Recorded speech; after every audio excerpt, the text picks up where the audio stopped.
Buenos días, seguimos desde la Fundación ESIS con nuestra serie de conversaciones que hemos llamado Conversaciones ESIS o ESIS Talks.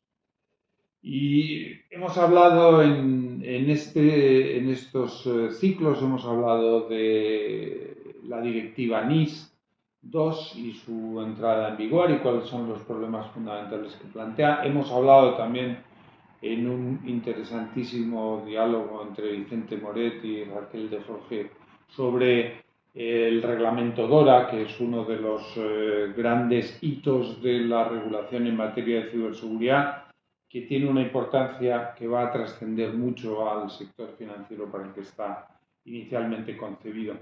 Y hoy vamos a tratar de un tema especialmente importante, especialmente relevante en este contexto de esto que hemos llamado el tsunami regulatorio en materia digital y un tsunami regulatorio que también afecta y mucho a todo lo que tiene que ver con la seguridad y con la ciberseguridad. Y lo que vamos a tratar hoy es un tema central como es la posición y la responsabilidad del Consejo de Administración en materia más que de ciberseguridad, a nosotros nos gusta hablar de riesgos tecnológicos, de cuáles son las responsabilidades de los consejos en materia de riesgos tecnológicos. Para ello tenemos aquí una persona más que adecuada para ello por dos razones. Primero, por su cualificación profesional. José María Rojí es socio de CMS Alviñana, es uno de sus socios principales de Mercantil en materia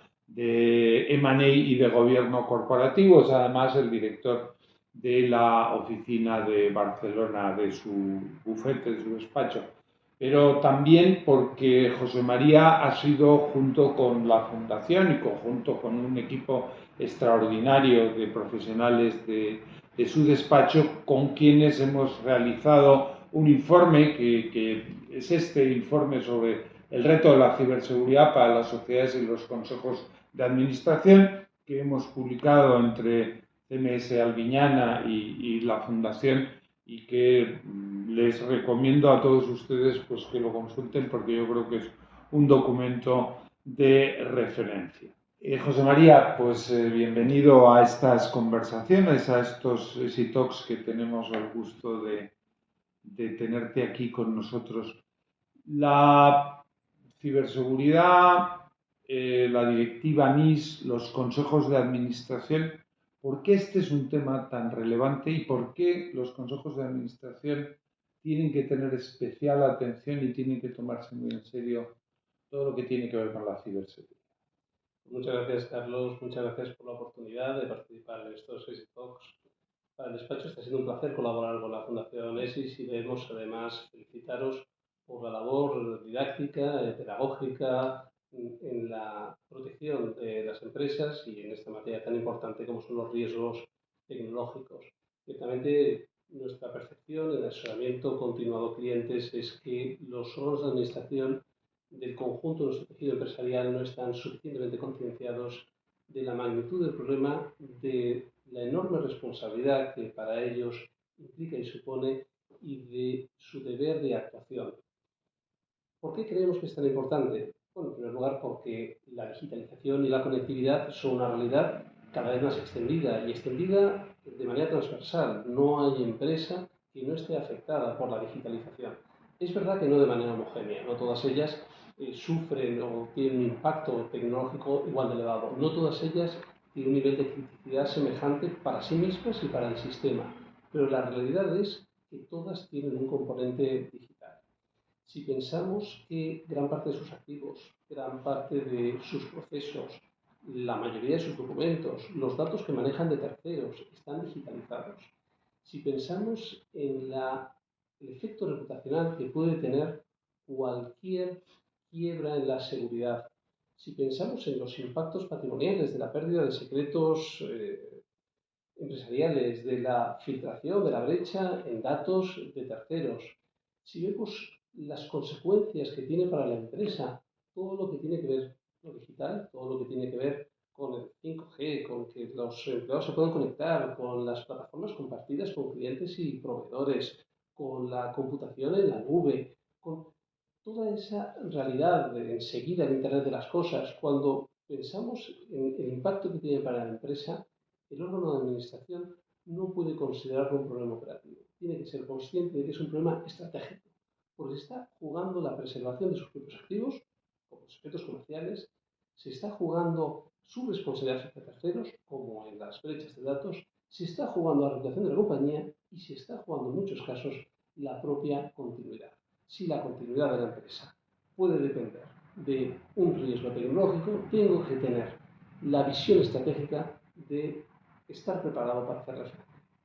No, como yo creo que hemos hablado muchas veces de estos temas en la preparación del informe y en las veces que hemos tenido que hablar de ello, yo creo que hay dos elementos que quiero resaltar de lo que has dicho. Primero, el mundo está cambiando y los riesgos tecnológicos están cambiando de una manera exponencial y eso a los consejos de administración les impone nuevos retos y nuevas realidades. Y luego yo quería destacar algo que tú has dicho y es que cuando estamos hablando de riesgos en materia de ciberseguridad, no solo tenemos que hablar de los daños directos, sino que también, y eso es un elemento esencial para el papel y que tienen que jugar los consejos de administración, el extraordinario impacto reputacional que cualquier riesgo de ciberseguridad o cualquier riesgo tecnológico tiene en la marcha de la empresa. Hay empresas en determinados sectores y cada vez más en el mundo digital para los que un riesgo, la efectividad de un riesgo tecnológico, pues puede tener unos efectos extraordinariamente relevantes en la reputación y en todo su negocio. José María, riesgos y responsabilidades del Consejo de Administración en materia de ciberseguridad. ¿Cuáles son los riesgos fundamentales? Sobre todo, ¿cuáles son estos nuevos riesgos que tienen que afrontar los consejos de administración? Y lo que es importante, ¿cuál es el ámbito de responsabilidad que hoy en materia de ciberseguridad, en materia tecnológica, tienen que afrontar los consejos de administración? Hemos hablado de digitalización como algo positivo para la empresa, pero hay un lado oscuro, y el lado oscuro es la ciberdelincuencia. Y esa ciberdelincuencia cada vez está más extendida y está más sofisticada. Empezamos a hablar de ciberataques como algo que asociábamos a un friki, si se me permite la expresión, que tenía un reto, un challenge de atacar una institución y poder vanagloriarse del éxito, por otra parte muchas veces obtenido, de atacar instituciones prestigiosas y de quienes se suponía un alto estándar de protección.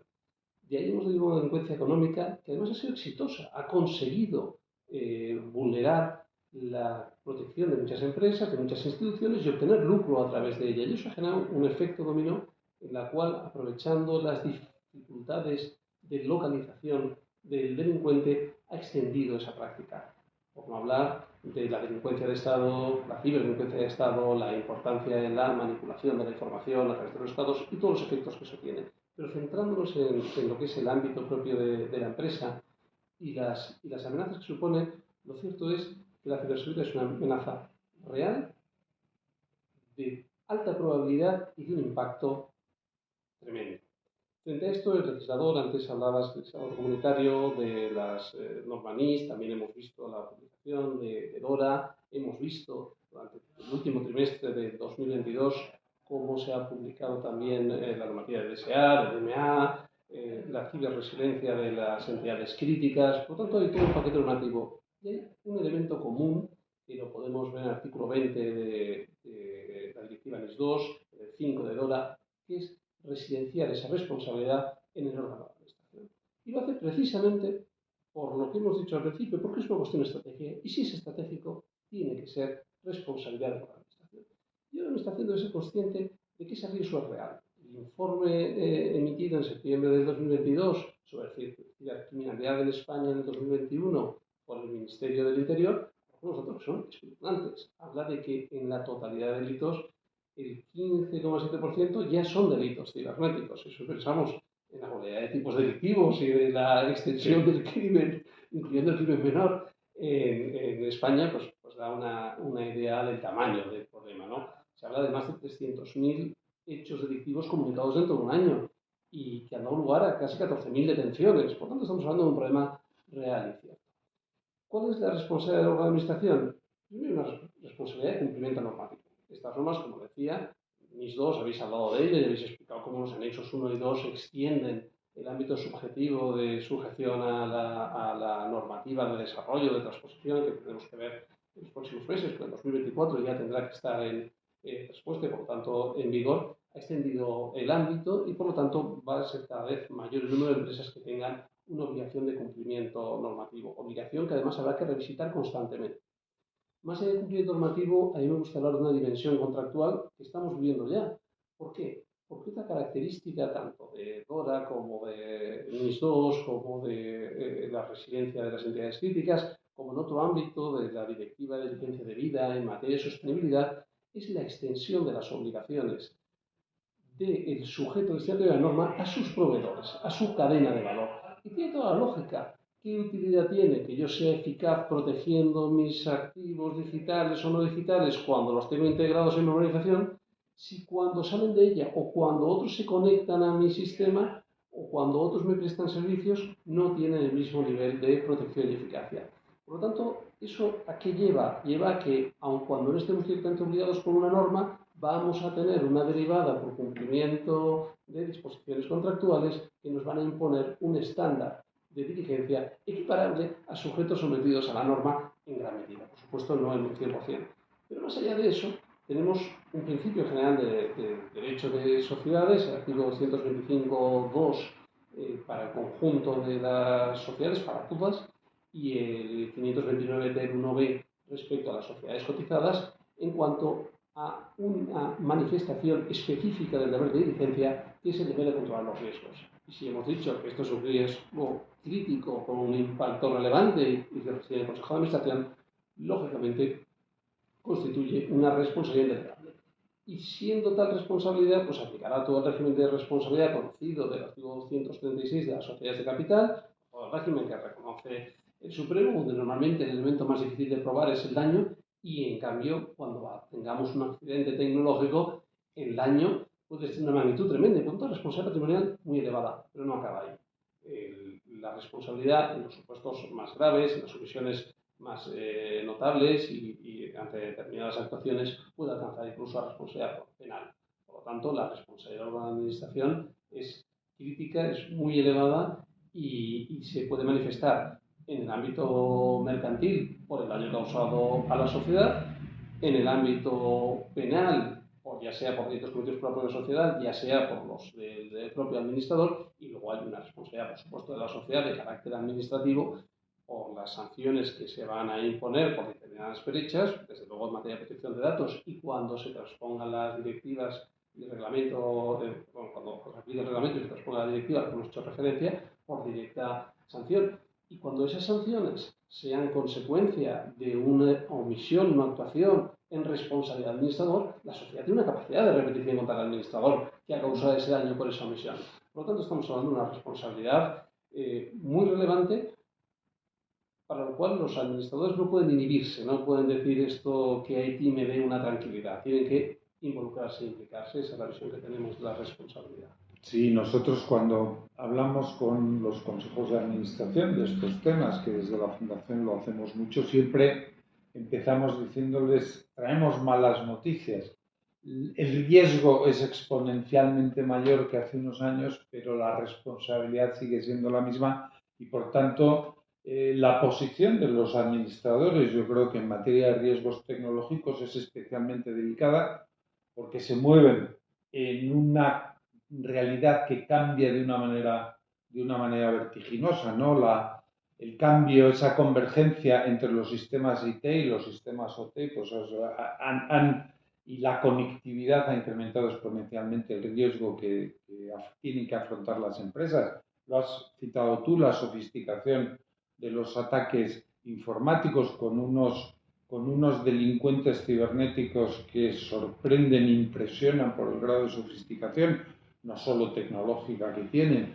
Una circunstancia que a nosotros nos gusta mucho resaltar es que la responsabilidad de los consejos de administración no se para en los ataques que la sociedad puede recibir, sino también la responsabilidad generada por la conducta de los empleados, que a veces no son conductas dolosas, sino simplemente conductas negligentes. Algo que tú has citado que es fundamental, que es la cadena de suministro y la extensión de las responsabilidades, de las obligaciones y por tanto las responsabilidades sobre la cadena de suministro. Y luego, por último, una circunstancia que yo creo que es muy relevante, que resume lo que tú has venido diciendo, es que en un mismo acto, en una misma riesgo, se pueden, desde el punto de vista jurídico, se pueden desplegar consecuencias de diverso ámbito. Es decir, una misma conducta puede generar responsabilidad civil, responsabilidad contractual, responsabilidad patrimonial, responsabilidad penal, ¿no? Por tanto, este es un mundo complejo, es un mundo que cada vez es más necesario, precisamente. Yo creo que esa es la razón por la que la directiva NIS 2 en el artículo 20, párrafo segundo, así lo establece, la necesidad de que los consejos de administración pues tengan el conocimiento suficiente que les permita afrontar esta responsabilidad de una manera adecuada. Bueno, hay un concepto y un problema cuando los consejos de administración, sobre todo aquellos que se enfrentan por primera vez a este tema de la responsabilidad en materia de riesgos tecnológicos o de ciberseguridad, hay una primera reacción, es decir, ¿cómo me protejo? ¿Cómo me protejo? ¿Cómo garantizo que mi empresa, que la empresa de la que soy administrador queda al 100% protegida de cualquier riesgo cibernético o tecnológico que pueda tener que afrontar en el futuro? Y nosotros lo primero que les decimos, y me consta que vosotros también cuando habléis con las empresas, eso no es posible. Eso era posible antes, pero hoy ya no es posible preservar de una manera cierta a las empresas de los riesgos, de las consecuencias de los riesgos tecnológicos. Y aquí surge un concepto que me gustaría poner encima de la mesa, que es el que tiene un elemento central desde el punto de vista de la reacción y de la política de las empresas en esta materia, que es el concepto de ciberresiliencia. ¿Cómo ves tú este concepto de la ciberresiliencia aplicada a la responsabilidad de los consejos de administración y en general a la manera en que las empresas tienen que gestionar estos riesgos? Sí, efectivamente, es un concepto que se ha ido introduciendo cuando en la NIS 1 no se habla propiamente de resiliencia, ni siquiera se habla de ciberseguridad. La NIS 1 habla de seguridad de las redes. La NIS 2 ya va a introducir, manteniendo el concepto de seguridad de las redes, el de ciberseguridad. Y vamos a ver cómo tanto DORA como tanto la Directiva sobre entidades, resiliencia de entidades críticas se introduce como elemento central la resiliencia. Y resiliencia quiere decir, oiga, a mí no me basta con que usted prevenga y se proteja. Usted tiene el deber de hacer más cosas. Usted tiene que absorber, tiene que mitigar, tiene que reparar el daño recibido. Al órgano de administración se está diciendo, no me sirve con que usted tenga un sistema operativo con una serie de controles eficaces. No me sirve con que además tenga un seguro para reparar determinados daños a terceros. Necesito que usted garantice, particularmente en entidades críticas o en entidades del sector financiero, que usted es capaz de mitigar los daños que causa terceros, de mitigar y absorber los daños propios y además continuar con su negocio habiendo resuelto el problema de seguridad que ha permitido esa brecha que por otro lado existe. Por lo tanto, el estándar de diligencia que se exige a los administradores es un estándar cualificado. En 2022, en febrero, la sentencia del Tribunal Supremo en un supuesto de brecha de datos, donde cuando uno examina los hechos se ve con claridad que es un error humano. Y es un error humano que provoca una brecha de datos. ¿Qué es lo que va a resolver el Supremo? Que siga habiendo responsabilidad de la empresa. ¿Por qué? Porque la tecnología permitía implementar un tipo de control que hubiera evitado la producción de datos. Por lo tanto, el estándar de diligencia que se va a exigir es elevado, pero es alcanzable. Aprovecharía para traer a colación dos sentencias de audiencia nacional, también de 2022, de marzo y abril, en un supuesto de un ciberataque a una empresa con un alto componente tecnológico que tiene como consecuencia la paralización de la actividad de la empresa, la imposibilidad de continuar con su prestación y como consecuencia de eso la presentación de un ERTE, un expediente de regulación temporal. esta empresa alega en el ERTE que hay un supuesto de fuerza mayor. ¿Qué es lo que va a analizar la Audiencia Nacional? Si estamos ante un hecho inevitable y llega la consecuencia, perdón, imprevisible, y llega la consecuencia que no, que es perfectamente previsible, que se podía prever que una empresa fuera sujeto de un ataque tecnológico y que ese ataque pudiera tener la consecuencia de paralizar. Pero se plantea, ¿era evitable? Y para ello lo que hace es un examen de cuál es el nivel de protección frente a eventuales ciberataques que la empresa había implementado. Y la verdad es que la lectura de sentencias demuestra que estábamos ante una empresa con un nivel de ciberseguridad y de ciberresiliencia extraordinario. Y la explicación por la empresa de los mecanismos que tenía para prever, de lo que hizo para mitigar y de cómo ha reparado luego sus sistemas para poder retomar la actividad cuando acabe la situación temporal que se ha visto abocada, es ejemplar. Y como consecuencia de eso, la Audiencia Nacional va a reconocer que concurría a fuerza mayor. Dice, mire usted, efectivamente era previsible, pero ha sido inevitable, porque haciendo usted todo lo que ha hecho no ha podido evitarlo. Lo cual refuerza la idea que tú decías. No le podemos dar tranquilidad a un consejo de administración, esto no va a pasar. Pero si pasa, tienes que tener la tranquilidad de que has hecho todo lo que está a tu alcance. Y lo que está a tu alcance cambia y evoluciona. También la Agencia de Protección de Datos, en una resolución anterior de 2020, pero importante, que afecta a una entidad aseguradora, hace un análisis de cuáles son esas medidas de seguridad y va a acabar no sancionando. Y esa no sanción se va a basar precisamente en ese concepto que has dado entrada muy oportunamente de la resiliencia. Dice, mire usted, ¿por qué es importante? Porque esta entidad desde un momento inicial ya demostró su vocación por protegerse al colaborar con UNESPA en el desarrollo de las políticas, protocolos, mecanismos y medidas necesarias. Y además las implementó en la empresa. Y además tenía controles. Y cuando ocurrió, lo detectó con prontitud. Y detectándolo con prontitud, hizo todas las comunicaciones, es un elemento crítico, ¿no? El deber de comunicar, de notificar tanto a las autoridades competentes como a las personas que podían verse afectadas por ese daño, por ese ciberataque que suponía una brecha de datos. Y luego ha realizado todos los actos para reponer y para corregir. Por lo tanto, ya vemos cómo tanto la Administración como los órganos jurisdiccionales están poniendo en valor ese concepto de ciberseguridad que se extiende, que trasciende a ciberseguridad pero a ciberresiliencia.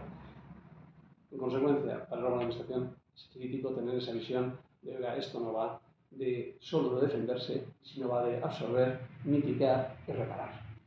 Sí, todo esto resume lo que es uno de los problemas centrales desde el punto de vista jurídico aquí, que es cómo la diligencia debida, que es un concepto genérico con carácter general en las sociedades mercantiles, en el derecho de sociedades, en cambio cuando estamos hablando de riesgos tecnológicos que están sometidos a una intensa regulación, la diligencia debida se convierte en algo mucho más concreto, en algo mucho más específico, y desde el punto de vista del órgano de administración algo mucho más exigente que va mucho más allá pues, de la diligencia debida del buen comerciante o del buen administrador. Aquí, y eso es importante resaltarlo y resume lo que tú has venido diciendo, la diligencia debida, que es la medida de la responsabilidad del Consejo, incluyendo el artículo 31 bis del Código Penal, aquí tiene unos perfiles muy específicos al tratarse de una materia especialmente regulada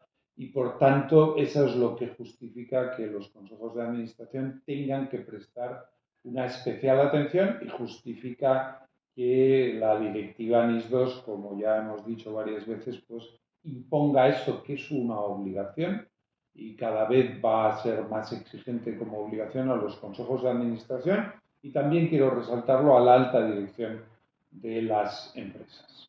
Bueno, hemos estado hablando de riesgos, estamos hablando de responsabilidades, hemos estado hablando de ciberresiliencia. Pero a mí me gustaría ahora aterrizar un poco, ¿no? Ya le hemos dicho a los consejos de administración que la vida se les ha vuelto muy complicada, les hemos explicado que la legislación nacional y la legislación comunitaria es muy exigente. En resumen, ya hemos asustado a los administradores sobre las responsabilidades en que incurren y pueden incurrir, que pueden ser muy grandes y de grandes consecuencias para las empresas que administran. Ahora nos toca la otra parte, darles tranquilidad, ¿no? Es decir, sobre esa base de que la diligencia de vida en este mundo tiene unos perfiles muy concretos porque es un mundo que está muy regulado y cada vez lo va a estar más. ¿Qué es lo que tiene que hacer el Consejo de Administración? O a nosotros nos gusta poner un caso un poquito dramático, ¿no? Es decir, nosotros cuando hablamos con los funcionarios les decimos, mire, usted tiene que plantearse que si un juez le trata de imputar responsabilidad penal de acuerdo con el artículo 31 bis del Código Penal, usted tiene que poder decir, he hecho todo lo que estaba en mi mano y hecho de manera concreta y específica, ¿no? ¿Cuáles son las medidas que un Consejo de Administración tiene que tomar para poder preservar su responsabilidad, que no solo su responsabilidad personal como administradores, sino también de las consecuencias de todo orden, incluyendo patrimoniales, que puede tener para la sociedad? Yo diría que el principal mecanismo de protección del Consejo y de protección de la sociedad es liderar la implementación y actualización permanente de una política integral de seguridad. Y hablo de seguridad en su conjunto, que comprenderá una parte que es ciberseguridad, una parte esencial y que sea más esencial cuanto mayor sea la criticidad tecnológica de esa compañía. Y esa política de seguridad deberá estar, además, debidamente armonizada con el resto de políticas de la compañía, con el compliance penal, con las políticas de uso de medios tecnológicos y propiedad de la empresa por los empleados, con las políticas de datos, con el conjunto de todo lo que es la estructura de buen gobierno de una compañía. Yo hay tres elementos que considero que son tremendamente críticos. El primero es un mapa de riesgos. Hay que tener perfectamente detectados los riesgos, perfectamente detectados las vulnerabilidades y perfectamente implementados controles adecuados para esos riesgos que sean eficaces, que realmente se sigan y que se reporten y mejoren cuando se demuestren no suficientemente eficaces ante las amenazas, las agresiones, los ataques que pueda recibir la sociedad. Por lo tanto, el mapa de riesgos es crítico y es un mapa de riesgos que tiene que ser especial, es un traje a medida, cada uno tiene sus propios riesgos en función de su propia organización. Pero como decíamos antes, no ya de su organización, sino de las organizaciones con las que interactúa. No me sirve de nada que mis empleados tengan unas normas y yo luego tengo una red de agentes o de distribuidores que están conectados a mi sistema, que no forman parte de mi organización y que se convierten en puertas de entrada porque yo no he analizado, no me he asegurado de que tengan esa seguridad, tengan ese nivel de protección que yo quiero para los activos, para mi compañía, que yo quiero preservar. Una segunda pilar que es crítico es tener un plan de contingencias. Decimos que es inevitable el ataque y que puede ser exitoso, que no es la responsabilidad del Consejo de Administración, pero sí que es responsabilidad tener preparada la compañía para cuando se sufre el ataque, tener un plan de contingencias realmente eficaz, testado. El ciberataque es inmediato y tiene consecuencias que se dirimen, que se extienden de manera, una mancha de aceite en las primeras horas, en los primeros días. No sirve empezar a pensar qué hago. Hay que tenerlo testado, hay que tener un comité de riesgos perfectamente preparado, de tal manera que yo tenga un plan de contingencias que realmente es una cultura para la contingencia. No sirve que en el momento que salga vaya a decir, recuerdo que lo aprobamos en el Consejo de mayo del 2022, vamos a ver quiénes forman el comité, vamos a ver cómo les contactamos, vamos a explicarles qué tienen que hacer. Eso hay que entrenarlo, hay que testarlo, hay que tener un órgano que cumpla las funciones de comité de riesgos que esté perfectamente preparado para abordar la situación. José María, una pregunta, aprovechando lo que dices ahora, ¿el Consejo o la Comisión de Auditoría? ¿Quién tiene que ser responsable en una sociedad, en un Consejo de Administración de estos temas? Cuando vemos la ley de sociedades de capital, residencia parte de esa responsabilidad aparentemente en la Comisión de Auditoría. Mi opinión es que la Comisión de Auditoría es una comisión para estos efectos preparatoria. La responsabilidad última, en mi opinión, recae en el Consejo de Administración. Por lo tanto, no es que la Comisión de Auditoría no tenga competencia, la tiene, pero es una competencia preparatoria de preelaboración, de discernimiento de qué es lo crítico, para que lo crítico sea tratado en el órgano responsable máximo de la estrategia de control de riesgos, que es el órgano de administración del Consejo como pleno, no como comisión delegada. Bueno, esto es un aspecto importante porque yo creo que hay sociedades que piensan que la responsabilidad está en la comisión de auditorías o en la comisión de riesgos cuando la responsabilidad corresponde a todo el Consejo de Administración. Yo creo que eso es un elemento importante también para tener en cuenta. Yo quería resaltar de lo que tú has dicho dos niveles que nosotros también ponemos como esenciales, y es lo que nosotros llamamos, resumiendo lo que tú has dicho, la cartografía de los riesgos tecnológicos, los mapas de riesgos y el planeamiento, ¿no? Es decir, todos los planes que las sociedades y sus consejos de administración tienen que tener. Y en este sentido, José María, ¿cómo garantizan las sociedades, una vez que tienen el planeamiento, una vez que tienen sus mapas de riesgos bien hechos, que el mecanismo permanece engrasado y cómo es de importante? Hay un tema crítico que es la concienciación del conjunto de la organización. Y esa concienciación va de arriba abajo, va del órgano de administración al último empleado.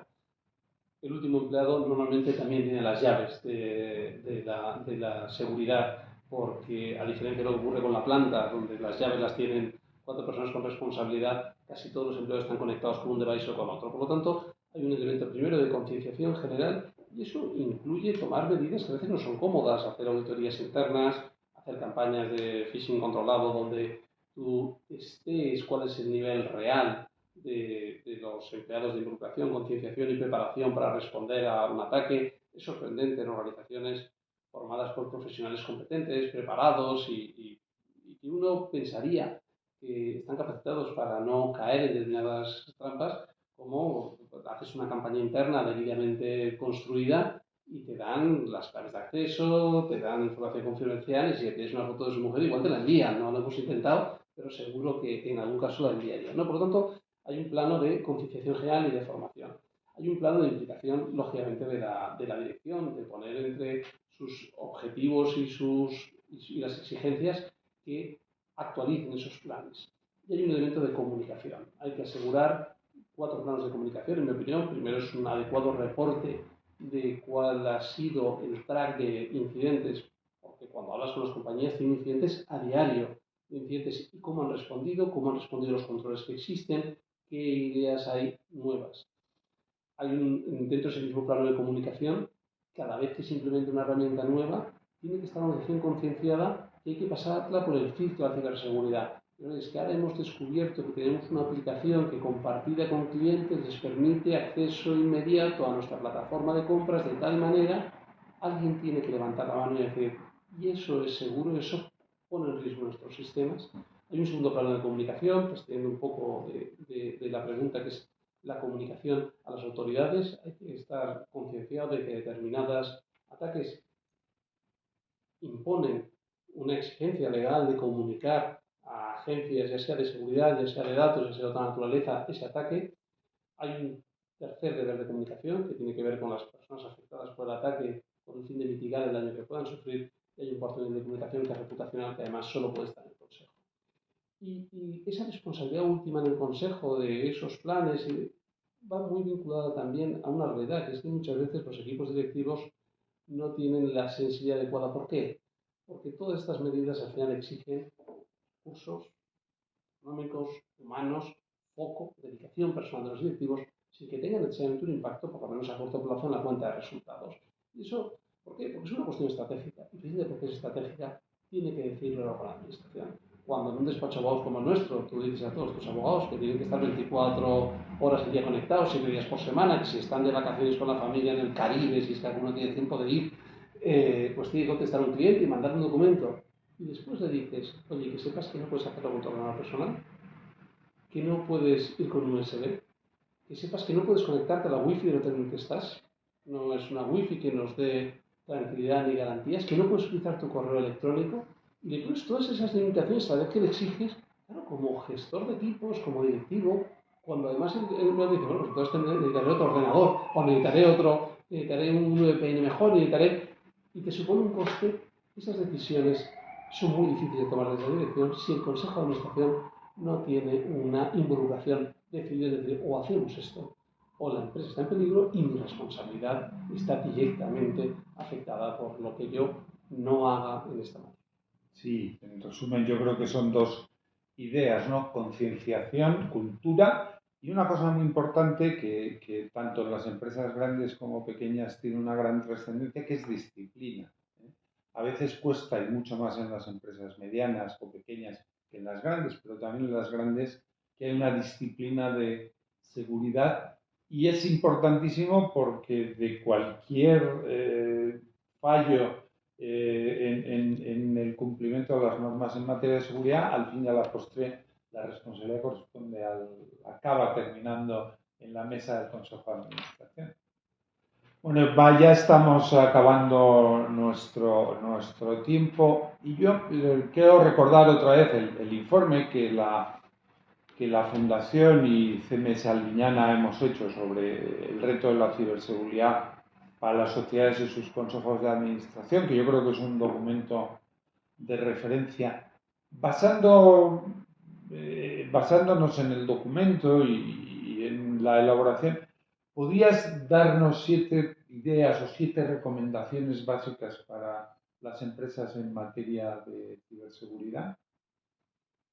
Sí, yo creo que hay 7 conceptos que un consejo de administración tendría que tener claros, ¿no?